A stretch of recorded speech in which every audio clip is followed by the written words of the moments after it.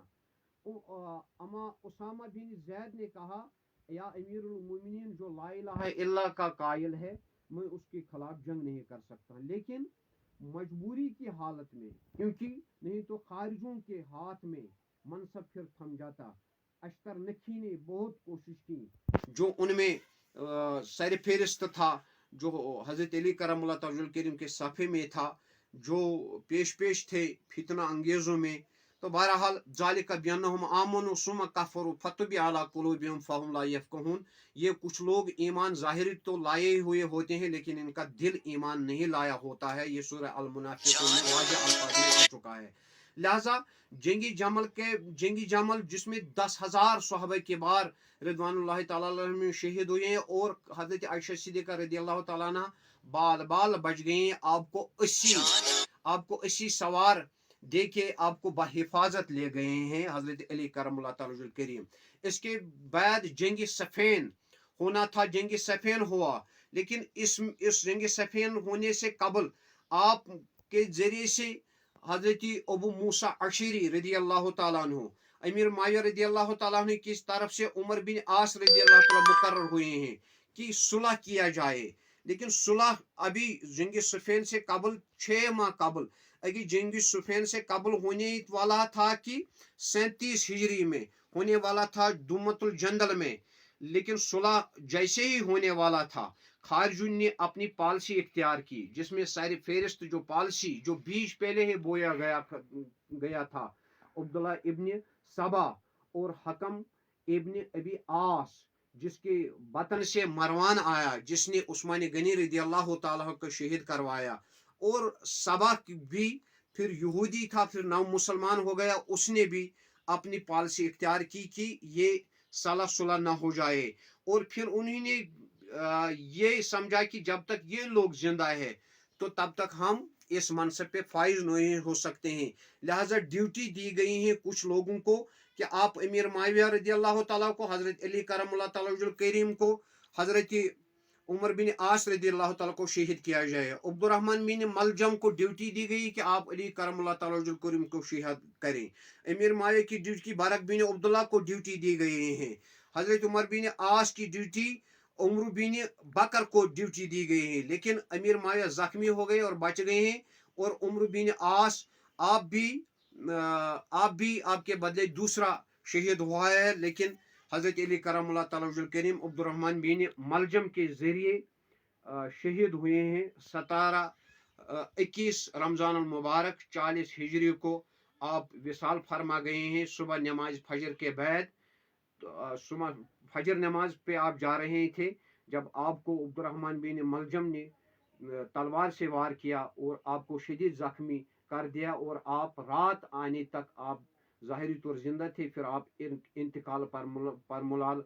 کر گئے, اس دنیا سے رخصت کر گئے ہیں. اس سے پہلے بھی کئی کوششیں ہوئیں کہ آپ کے درمیان معاہدہ ہو جائے, جنگ نہ ہو جائے, جن میں ابو دردہ اور ابو امامہ باہلی رضی اللہ تعالیٰ نے کوشش کی, لیکن جیسے ہی یہ صلح کرنے کے لیے آئے ہیں اور انہوں نے کہا, امیر معاویہ کہتا ہے کہ عثمان غنی کے قاتلوں کو سزا دی جائے. علی کرم اللہ وجل کریم نے کہا ٹھیک ہے اس کے لیے ہم تیار ہیں, لیکن ان دو ابو دردہ رضی اللہ تعالیٰ اور ابو امامہ باہلی رضی اللہ تعالیٰ کے درمیان 20,000 خارجی لوگ کھڑے ہو گئے کہ ہم عثمان غنی کے قاتل ہیں. لہذا جس کی وجہ سے پھر حضرت علی کرم اللہ تعالیٰ کریم ان کے خلاف اس وقت کاروائی نہیں کر پایا. لیکن پھر امیر معاویہ کی جو اجتہادی غلطی کہتے ہیں کہ انہوں نے پھر منصب پہ بٹھایا ہے یزید پلید کو, جس کے ذریعے سے بہت سے مسلمانوں کو پھر بہت ظلم و ستم دیکھنے پڑے ہیں. وما علینا الا البلاغ. السلام علیکم.